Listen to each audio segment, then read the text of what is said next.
क्या आपने कभी ये सोचा है कि जो लोग दुनिया के सबसे ज़्यादा इंटेलिजेंट होते हैं वो ही अक्सर सबसे ज़्यादा अकेलापन क्यों महसूस करते हैं? क्या जीनियस बनना एक वरदान है या एक श्राप? इसका जवाब शायद हम एल के कैरेक्टर को समझ के पा सकते हैं। डेथ नोट का वो मिस्टीरियस, ऑकवर्ड और सबसे ज़्यादा ब्रिलियंट डिटेक्टिव एल दुनिया के सबसे डिफिकल्ट केसेस सॉल्व करता था।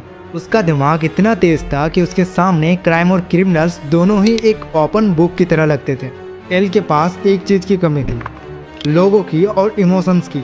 उसकी ज़िंदगी सिर्फ डिडक्शन और लॉजिक के 360 डिग्री के अंदर सीमित रह गई थी।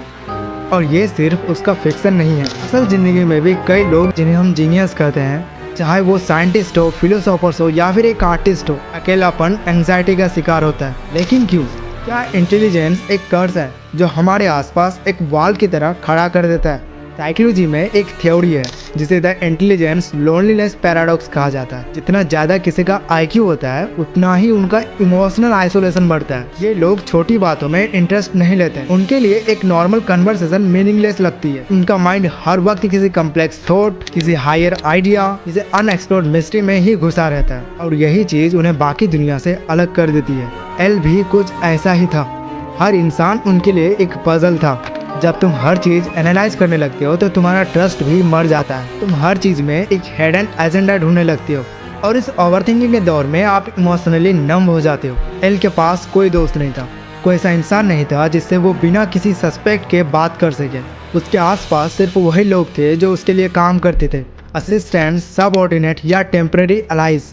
और शायद इसलिए उसके डायलॉग्स में एक एम्प्टीनेस दिखाई देती है, जैसे कि वो कहते थे कि being alone is my default state. अब सोचो, जब एक इंसान हर एक मूवमेंट स्ट्रैटेजिक तरीका से सोचता है, जब हर डिसीजन एक कैलकुलेशन बन जाए, तो क्या उस इंसान का जीवन कभी नॉर्मल हो सकता है? एल के लिए दुनिया एक चेसबोर्ड थी। हर इंसान एक पीस था, हर मूव का एक कॉन्सिक्वेंस था। और जब तुम हर किसी को एक पॉन समझते हो, कनेक्शन तो पॉसिबल ही नहीं होता। लाइट एगामी से उसकी राइवलरी भी इसी एक्सट्रीम इंटेलेक्ट का एक रिफ्लेक्शन था। दोनों ब्रिलियंट थे लेकिन उनका अप्रोच अलग था। लाइट को पावर चाहिए थी, कंट्रोल चाहिए था। उसने अपने आप को गॉड बनाने का डिसीजन लिया था और उसके पास दोस्त भी थे, फॉलोवर्स, बिलीवर्स और डेथ नोट का डिस्ट्रक्टिव पावर। एल के पास सिर्फ लॉजिक था। लाइट एगामी दुनिया को अपने रूल में लाना चाहता था, जबकि एल का सिर्फ एक ही मकसद था, सच्चाई तक पहुंचना। दोनों का एंड भी ट्रेजिक था। एक ने पावर के पीछे सब कुछ खो दिया और दूसरा अपने ही ब्रिलियंस के अंदर डूब गया। एक ने अपने आप को डिस्ट्रॉय किया और वहीं पे दूसरा को उसकी ब्रिलियंस ने डिस्ट्रॉय कर दिया। एल का एक बिगेस्ट ऑब्सेशन था, ऑब्सेशन विद ट्रूथ। जब तुम सच्चाई को अपने जीने का मकसद बना लेते हो तो दुनिया तुम्हारे लिए एक बैटल फील्ड बन जाती है। हर मोमेंट एक फाइट, हर इनकाउंटर एक इंट्रोगेशन। जब तुम्हारा जीवन सिर्फ फाइट बन जाए तब पीस का कॉन्सेप्ट तबाह हो जाता है। उसकी बॉडी लैंग्वेज, उसके ऑकवर्ड बैठने का तरीका, उसके आंखों का कॉन्स्टेंटली अलर्ट रहना, एल का डाउनफॉल भी यही था। उसकी आइडेंटिटी सिर्फ एक डिटेक्टिव की बन गई थी। और जब तुम खुद को एक फंक्शन, एक रोल तक लिमिट कर देते हो, तो जब वो रोल खत्म होता है तो तुम्हारी आइडेंटिटी भी खत्म हो जाती है। जब लाइट और उसका केस एंड हुआ तो एल के पास कुछ भी नहीं बचा था करने के लिए, बस एम्प्टीनेस। ये मॉडर्न वर्ल्ड में भी हो रहा है। कई लोग जो हाइपर फोकस्ड होते हैं, चाहे वो टेक जीनियसेस हो, कोडर्स हो या थिंकर्स हो, अपने मिशन में, अपने काम में इतने खो जाते हैं कि उनकी ह्यूमन साइड तबाह हो जाती है। उनकी हैप्पीनेस सिर्फ उनके गोल से ही लिंक्ड होती है और जब वो गोल समाप्त हो जाता है तो खुशी नहीं मिलती है, बस एक सवाल मिलती है, अब और क्या, आगे क्या? इसलिए इंटेलिजेंस एक पैराडॉक्स है। जितना तुम समझने लगते हो उतना ही तुम दुनिया से दूर जाते हो, क्योंकि तुम देख लेते हो कि लोग कितने सुपरफिशियल हैं, रिलेशनशिप कितनी टेम्परेरी है और दुनिया कितनी फेक है।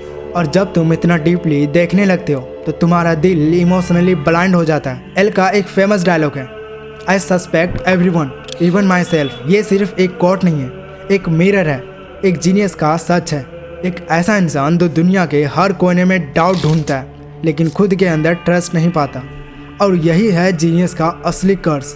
तुम्हारा माइंड तुम्हारे इमोशंस को कंज्यूम कर लेता है। तुम ब्रिलियंट तो होते हो लेकिन अंदर से ब्रोकन होते हो। सबको समझ लेते हो लेकिन कुछ महसूस नहीं कर पाते। और जब तुम खुद के दिमाग से हार जाते हो तभी सबसे ज़्यादा अकेलापन महसूस होता है। सो अगली बार जब तुम एक इंटेलिजेंट इंसान को देखते हो तो उनकी कॉम्प्लेक्सिटी को देखने की कोशिश करो। शायद उसके स्माइल के पीछे एक ऐसी दुनिया बसी हुई है जो सिर्फ वही समझ सकता है। शायद उसका साइलेंस उसका पेन हो, शायद उसका ब्रिलियंस उसका ट्रैप हो, एल की कहानी एक वार्निंग है। सोचो, क्या तुम भी एल की तरह एक चेसबोर्ड की दुनिया में तो नहीं जी रहे हो? तुम भी किसी डीपर ट्रूथ के पीछे अपने आप से दूर तो नहीं हो गए? और क्या तुम भी अकेला तो महसूस नहीं कर रहे हो? अगर हाँ, तो शायद वक्त आ गया है अपने दिमाग को थोड़ा रेस्ट देने का, दिल की आवाज़ सुनने का। So that's it for today guys. मिलते हैं फिर नए वीडियो में। Thanks for watching.